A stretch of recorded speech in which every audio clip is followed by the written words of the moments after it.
Bismillah. Assalamualaikum warahmatullahi wabarakatuh.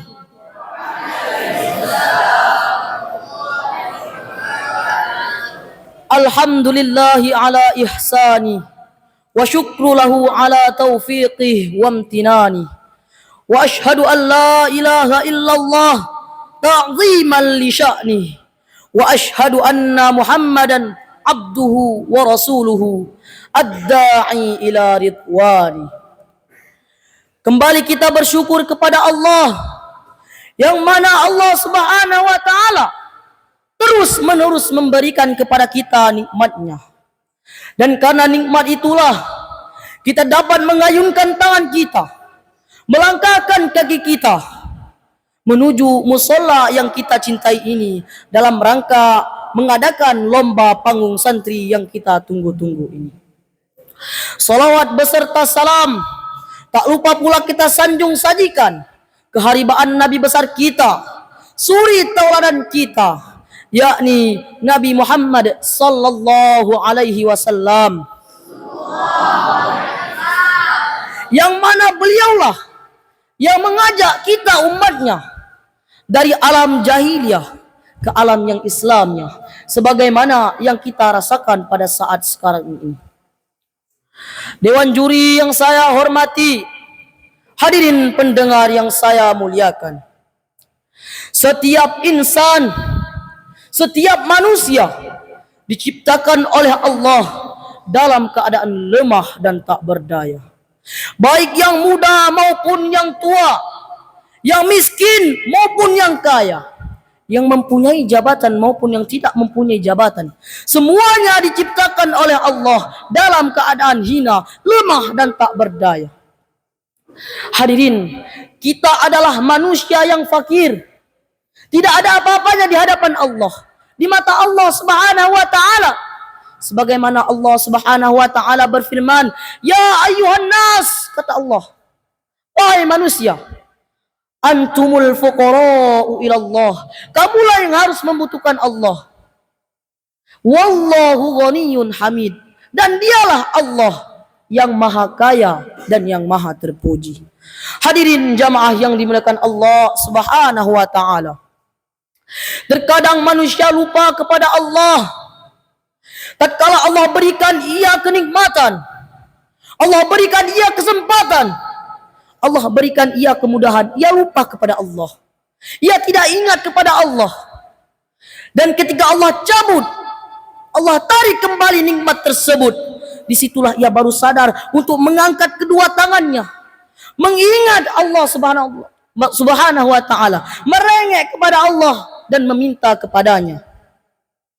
Padahal Nabi kita sallallahu alaihi wasallam bersabda, ihfazillaha tajidhu amamaka, jagalah Allah, niscaya Allah akan selalu bersamanya. Ta'arraf ilallahi firrakhai, kenalilah Allah di waktu lapang, yaitu ketika kita dalam keadaan senang. Ya'rifka fi syiddati, maka niscaya Allah akan mengenali kita di waktu kita kesempitan. Dan Nabi kita juga sallallahu alaihi wasallam bersabda dalam hadis yang lain, man sarrahu an yustajiballahu lahu inda syada'idi wal qurab, barang siapa yang senang agar dijawab doanya oleh Allah Subhanahu wa ta'ala, maka hendaklah ia memperbanyak doanya oleh Allah Subhanahu wa ta'ala, memperbanyak doanya di dalam ia, di waktu ia sedang senang. Fal yukthirad du'a fir rakhai. Ada sebuah kisah di mana dijelaskan bahwasanya Rasulullah sallallahu alaihi wasallam pernah memasuki sebuah masjid. Lalu beliau mendapatkan Abu Umamah Al-Ansari sedang duduk di dalamnya. Rasulullah bertanya, "Ya Abu Umamah, mengapa engkau duduk di dalam masjid ini? Padahal tidak biasanya engkau duduk di sini di luar waktu salat." Abu Umamah menjawab, "Ya Rasulullah, aku sedang susah karena sedang terlilit hutang."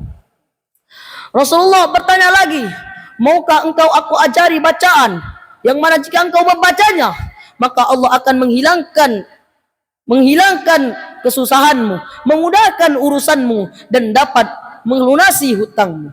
Abu Umamah menjawab, Ya Rasulullah, aku mau. Kemudian Rasulullah sallallahu alaihi wasallam bersabda, Allahumma inni a'udzubika minal jubni wal bukhl wa a'udzubika min ghalabatid daini wa qahrir rijali. Aku berlindung kepadamu ya Allah dari rasa licik, dan aku berlindung kepadamu ya Allah dari terlilit hutang dan dari tekanan manusia. Maka oleh karena itu, marilah kita meminta kepada Allah, berharap kepada Allah atas segala hal kebutuhan kita. Wa ila rabbika farghab, dan hanya kepada Tuhanmu lah engkau berharap. Mintalah kepada Allah hingga hal-hal yang terkecil, sebagaimana ibunda kita Aisyah radhiyallahu anha mengatakan, sallallahu kulla syai'in hatta syisa'. Mintalah kepada Allah hingga hal sendal sekalipun. Fa innallaha illam yatayassar lam yatayassar. Karena sesungguhnya jikalau Allah tidak memudahkan sesuatu urusan, maka sesuatu tersebut tidak akan mudah. Dan Ibnu Rajab rahimahullah pernah bercerita, wa kana ba'dus salafus salih yas'alullaha kulla fi salatihi kulla hawaijihi. Dahulu para salafus salih meminta kepada Allah dalam salatnya segala kebutuhannya, hatta malaha ajinahu wa ala fasyatahu, sampai garam untuk adonannya dan tali kekang untuk mengikat kambingnya.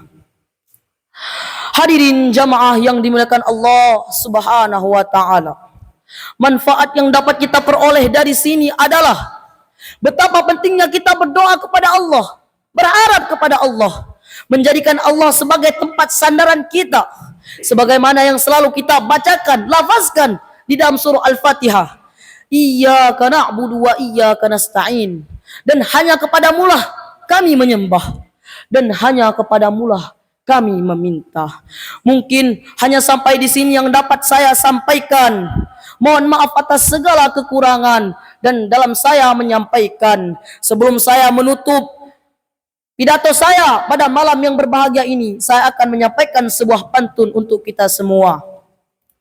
Jikalau ada sumur di ladang, boleh kita menumpang mandi. Jikalau ada umur panjang, kapan-kapan berjumpa kembali. Saya tutup dengan doa, Rabbana atina fid dunya hasanah wa fil akhirati hasanah wa qina adzabannar. Wassalamu alaikum warahmatullahi wabarakatuh.